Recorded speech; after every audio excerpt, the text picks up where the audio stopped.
date, Sunday, August 29, 2016. Rangers record, 77-54, first place, plus 8.5 games. Magic number, 24. Opponent, Seattle Mariners. Tonight's starters, Hisashi Iwakuma 14-9, 3.81 versus Yu Darvish 4-3, 2.91. Well, here we go.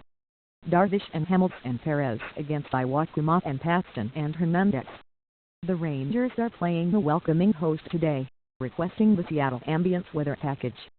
I'm not one to manufacture drama for the sake of clips. The implications of this series aren't quite as weighty as if the Rangers lead in the division for just a game or two. But anytime you play your closest division competitor, it matters. Today, we'll talk about the things to watch in the upcoming series and weeks, and also, I think I have changed my mind about Carlos Gomez. It's the August 29th Baseball Texas Daily. Today's music rec comes from Nathan Barnett. Nathan is the Frisco Rough Riders broadcaster/media relations director, and from a pure musical standpoint, I think this is my favorite rec of the year. The artist is Emily Wells, and the album is called Promise.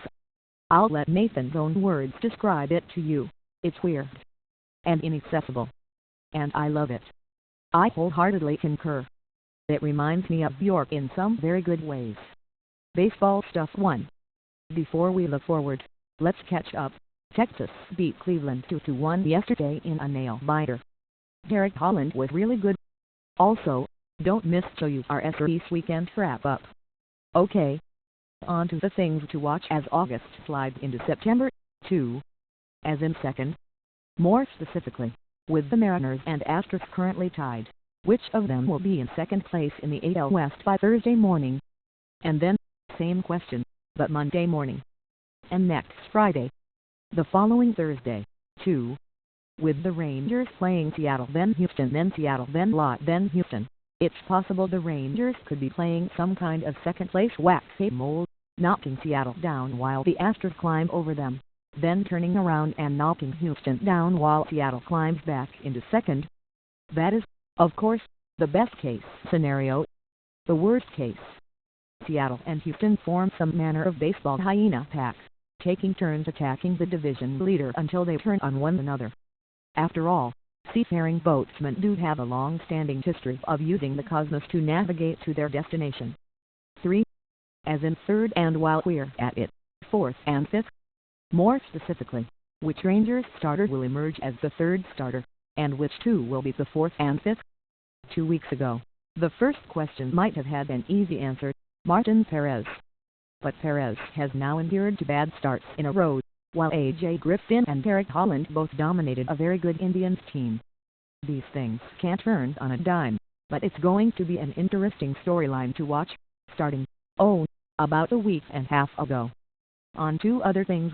For when the Rangers signed Carlos Gomez, the words attitude and clubhouse came up, about 100 times. Thus far, we haven't seen any problems of the sort. In fact, Gomez has been not only a model citizen, but endearing to the media, and has gotten along with his teammates. You can question whether that is a result of Gomez knowing that this is a good opportunity that he doesn't want to blow, or whether that's a clubhouse of leaders taking the initiative to make him feel welcome and included. The truth is probably a bit of both. After last night's game, despite taking them 0-for-4, he spoke cheerfully and at length with the media, and smiled as Rugg Oder played the part of silent interpreter. Carlos Beltran borrowed a boom mic from one of the Spanish TV stations and surreptitiously inched it closer to Gomez's chin until it bumped and surprised him, only then revealing himself as the culprit. And while it's true that Gomez is in a 0-for-14 slump after his first at-bat home run on Thursday, his defense played a huge part in yesterday's 2-1 win. He's had such a huge impact in 2 wins, Jeff Bannister told us this afternoon. 2 of 4 games, I think that's a pretty large impact. If he impacts 2 out of every 4 games for WS, I think we'll be alright. And this guy can impact the game from both sides. He can impact it with his bat, he can impact it with his defense. And the other part of it that our fans have not seen yet is, he can impact it with his legs, too. Let him draw a walk. 5. Gomez spoke with us today about hitting *and *defense. It's a lot to take in, but you should watch these videos. In the first one, Gomez discusses not only the pride he takes in defense, but also why. Then he mentions the help he's gotten from Ian Desmond on how to navigate left field here at Globe Life Park, since he hadn't played LF since the 2014 All-Star Game. In the second, he talks about hitting, and says that despite being in a slump, he feels good because of the work he is doing with the hitting coaches, and how they have helped him shift his philosophy from get a hit to hit the ball. He admitted that it's nice for the team to have the division lead they do. It allows him to relax and take the requisite time to work on things with his coaches without feeling the constant pressure. The pressure, one might infer, that he may have felt last year with the Rangers chasing and eventually overtaking the Astros. So even when there's a 0-for-4 night like last night, Gomez says he is taking confidence from learning to make those small adjustments that will eventually pay off. It sounds like he's been incredibly coachable since he has arrived, not just from the coaching staff, but also from his veteran teammates.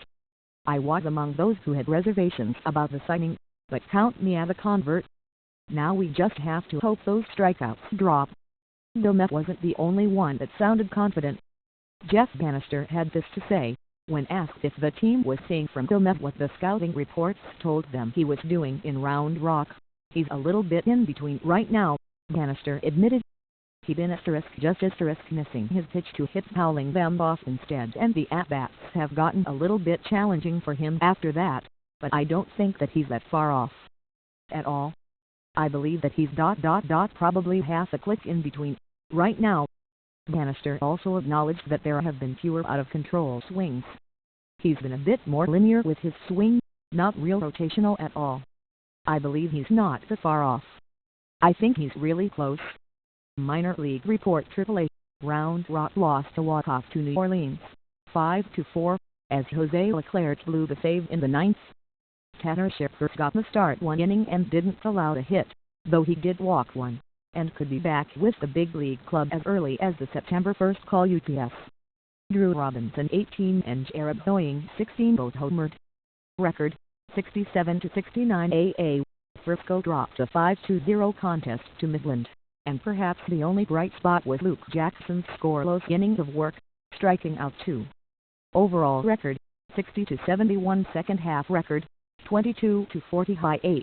High Desert began their last homestand before the team relocates to North Carolina and becomes the Kinston Jets next year.